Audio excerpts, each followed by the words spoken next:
Everything you need to know about Wuthering Heights before watching the movie, although at this point it's looking like a very loose adaptation. So I guess watch this if you want to know the original story. Warning, lots of spoilers. There's a family living at Wuthering Heights, a father, his son Hindley, and his daughter Catherine. One day the father returns from a trip, but instead of bringing back gifts for his children, he brings back an orphan boy and ends up adopting him, and his name is Heathcliff. The father treats Heathcliff kindly, and Hindley is very jealous of this and basically grows up to hate him. Catherine and Heathcliff end up becoming really inseparable. They're both really rebellious, so they form a lot of deep attachments to each other. Eventually, the father dies, Hindley inherits Wuthering Heights, and he leaves for a bit and then comes back with a wife and treats Heathcliff like a servant. One day, Catherine and Heathcliff spy on their neighbors at Thrushcross Grange. Catherine gets bit by their dog, so she ends up having to stay there to recover for a bit. At the Grange lives the Linton family, which includes their son Edgar and their daughter Isabella. When Catherine returns, she's a little bit different, she's a little bit more proper, and she agrees to marry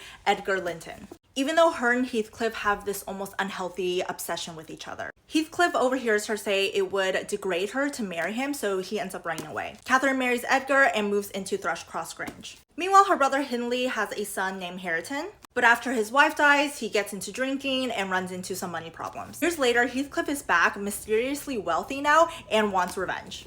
Because Hindley now has money troubles, Heathcliff basically takes control of Wuthering Heights. And he also starts to visit Catherine at the Grange. And it's very clear that they still love each other. But instead of fixing anything, they just emotionally torment each other with this toxic push and pull. To get closer to Catherine and also for revenge, he ends up marrying Edgar's sister, Isabella. They leave together, but the whole marriage is just miserable. Not long after, Catherine gives birth to a daughter, also named Catherine or Kathy, and she dies shortly after.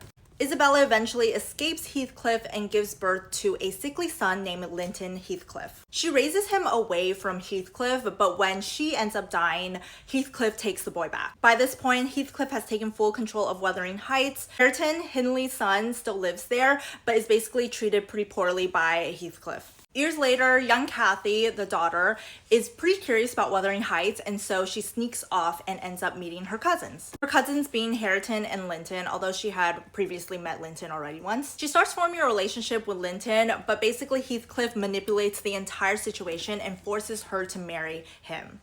Kathy's father dies, and she's basically forced to live at Wuthering Heights. Soon after, her husband Linton also dies because he was sickly to begin with. Not long after, Heathcliff also dies, and he's just haunted by Catherine's memory all the way up until the end. In the end, Kathy and Hareton actually fall in love, and the story ends with them planning to leave Wuthering Heights, basically breaking the cycle of misery and trauma and revenge.